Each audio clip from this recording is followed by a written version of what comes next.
I'm learning that through the course that I'm taking at Capella University, I've learned that there was something called the Elizabethan Poor Law of 1601 that was created in England and in Wales, where the Catholic and the Protestant churches were given as overseers.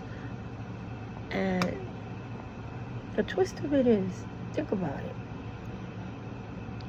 The churches were given the authority of issuing benefits to the poor, the disabled, the children that were adults that needed money and aid, and they were given to overseers. And if you go back into the law, I took down some notes, and basically I'm going to read to you what it is, and you guys are more than welcome to give me some feedback. It was like, the Elizabethan Poor Laws of 1601 was a system that was state-supported relief in England and Wales. The Poor Laws established a mandatory local poor tax and the role of overseers to the poor that within each parish, which is the church, right, will collect funds to provide aid to the aged, the sick, the disabled, for those who received outdoor relief, aid at home, and or those sent to institutions. Does that sound familiar? And able-bodied individuals were expected to work in workhouses in exchange for support. Now, the law was placing responsibility on parishes, and they were appointed the two overseers, like I said, each parish, and they were given the task of with accessing the needs of the poor to raise funds through mandatory poor rate tax on landowners, right? During the Elizabeth Law of 1601, there was categorized groups: the important poor, which basically were the sick, elderly, and disabled, who were placed through home assistance. Then there were those able-bodied poor, who were capable of working but unable to find employment. Does this sound familiar? So they were set to work in the workforce to earn their keep. And finally, the indigent children, who were recommended and placed to work in work-oriented apprenticeships. Then they have the mandatory pay rate, where property owners were taxed local to fund these relief efforts. And finally, workhouses, which were established to provide indoor relief in exchange for labor for able-bodied individuals. Now, if we sit here and we say, what kind of work is this? This embodies the human resources and Department of Social Services here in the United States.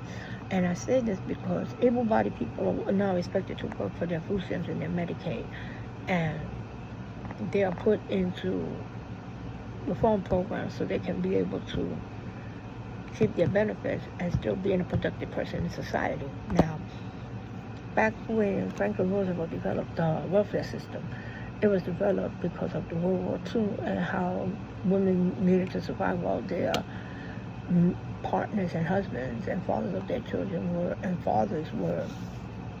put to war.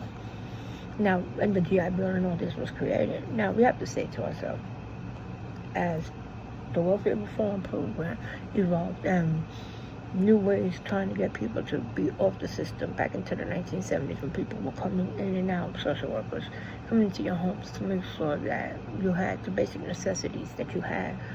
Now, when they did the WEP program, which we call the Work Experience Program, my mother was part of that program. And when I was 17 years old, I worked in summer youth, and I was put into the Department of General Services. In that department, where I was assigned to, I actually gave me the responsibility to get in contact with individuals that were part of that WP program, when it first was the pilot program.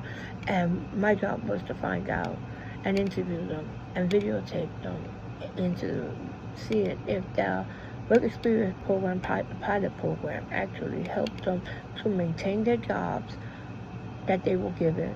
They were given the skills and the schooling to be able to be in society and work with and stay with the job that they were given, or did they return back to welfare?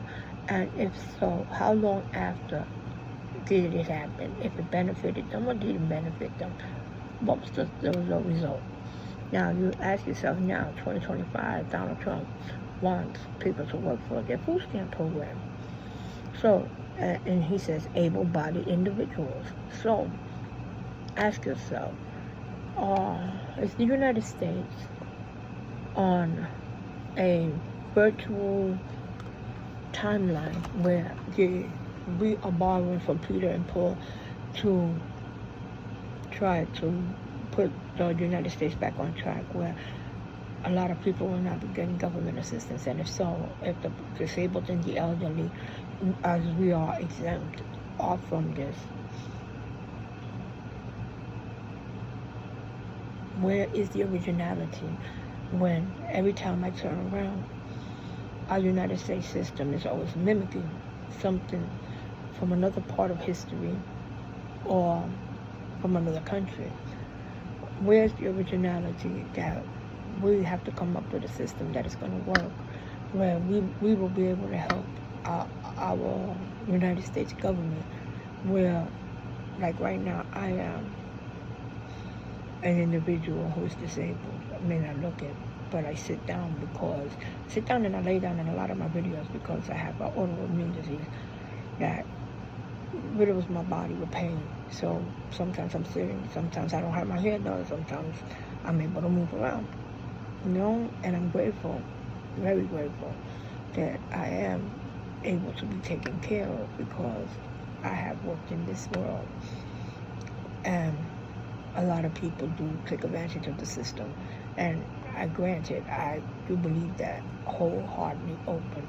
And they make it bad for the people that need it and the children that really need to be fed.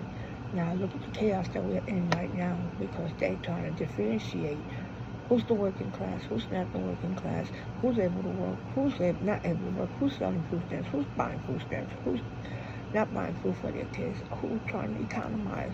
But, it's all up in the air. But make it make sense, people.